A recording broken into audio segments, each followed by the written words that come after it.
कानूनी जानकारी के साथ।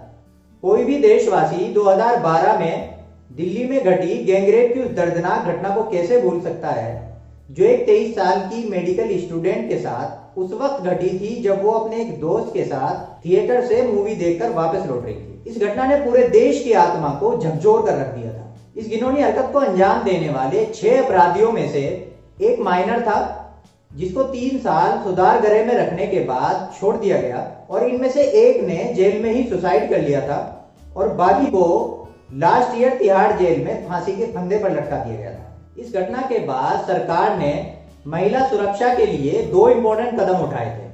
पहला, सरकार ने एक निर्भया फंड बनाया था जिसके तहत सेंट्रल गवर्नमेंट राज्य सरकारों को पैसा देती है ताकि वो इस पैसे को राज्यों में महिला की सुरक्षा से संबंधित कामों में खर्च कर सकें। लेकिन अफसोस की बात यह है कि ज्यादातर राज्यों में यह फंड बचा रहता है। जैसे लास्ट ईयर इस फंड में अलॉट हुए 3000 करोड़ रुपए में से सिर्फ 2000 करोड़ रुपए ही खर्च हुए। दोस्तों, इससे मालूम होता है कि महिला सुरक्षा को लेकर सरकारें दावे तो चाहे जो करें लेकिन सच्चाई कुछ और ही है। और दूसरे, सरकार ने इस घटना के 6 दिनों के बाद ही सुप्रीम कोर्ट के एक रिटायर्ड जज जे.एस. वर्मा की अध्यक्षता में एक कमेटी बनाई थी। इस कमेटी ने कुछ सुझाव दिए और इन सुझावों के मुताबिक महिला से संबंधित अपराधों जैसा कि उसका पीछा करना, तेजाब फेंकना, यौन उत्पीड़न और रेप आदि की सजाओं में और भी सख्ती की गई। यहाँ तक कि रेप केसेस में तो आईपीसी की धारा 376 के हिसाब से फांसी तक की सजा को शामिल किया गया।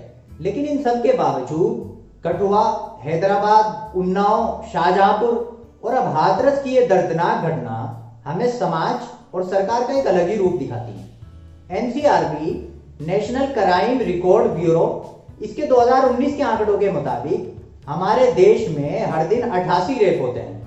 मतलब हर 16 मिनट में एक महिला इस जघन्य अपराध का शिकार होती है। एनसीआरबी गृह मंत्रालय के अंदर काम करने वाली एक संस्था है जो देश में होने वाले क्राइम्स का रिकॉर्ड तैयार करती है और ये रिकॉर्ड उस अपराध में दर्ज हुई एफआईआर के बेस पे तैयार होता है। और जैसा कि हम सभी को मालूम है कि रेप केसेस में तो सामाजिक बदनामी के डर और पुलिस के ढुलमुल रवैये की वजह से कई केसेस में तो एफआईआर दर्ज ही नहीं होती। तो रियल में तो ये आंकड़े और भी ज्यादा भयानक हो सकते हैं। एनसीआरबी की 2019 की रिपोर्ट के मुताबिक महिलाओं के खिलाफ होने वाले अपराध की सूची में यूपी नंबर 1 है। देश में होने वाले ऐसे टोटल अपराध के 15% मामले यूपी से हैं और इसके बाद राजस्थान और वेस्ट बंगाल का नंबर आता है।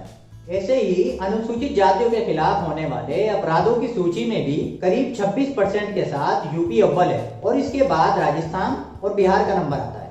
महिलाओं के खिलाफ होने वाले अपराध और खासतौर से रेप की घटनाओं को लेकर कोर्ट काफी एक्टिव है और इसी वजह से कठुआ, उन्नाव, शाहजहांपुर और अब हाथरस के केस में भी इलाहाबाद हाईकोर्ट की लखनऊ बेंच ने सुओ मोटो एक्शन लिया।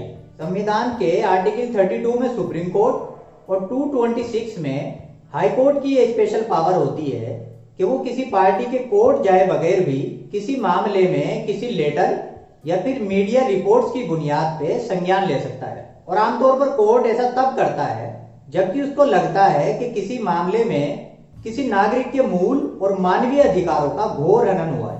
हाथरस गैंगरेप केस में सुनवाई के दौरान कोर्ट ने सख्त टिप्पणी करते हुए कहा, ऐसा लगता है कि गवर्नमेंट की हाई अथॉरिटीज की मनमानी ने एक कमजोर पीड़ित परिवार के कष्ट को बढ़ाया है और जले के ऊपर नमक छिड़कने का काम किया है। कोर्ट ने कहा, हमें मालूम है कि एसआईटी गठित की गई है और पुलिस ने 4 दोषियों को गिरफ्तार भी किया है, लेकिन हमारी चिंता आगे की जांच को लेकर है। हम ये देखेंगे कि क्या ये जांच एक स्वतंत्र एजेंसी से करानी चाहिए या फिर इस जांच को हमें खुद मॉनिटर करना चाहिए। कोर्ट ने आने वाली 12 अक्टूबर को यूपी के डीजीपी, एडीजी, हाथरस के डीएम, एसएसपी, इन सभी को कोर्ट में तलब किया है ताकि इस केस में अभी तक की गई कार्रवाई को चेक किया जा सके।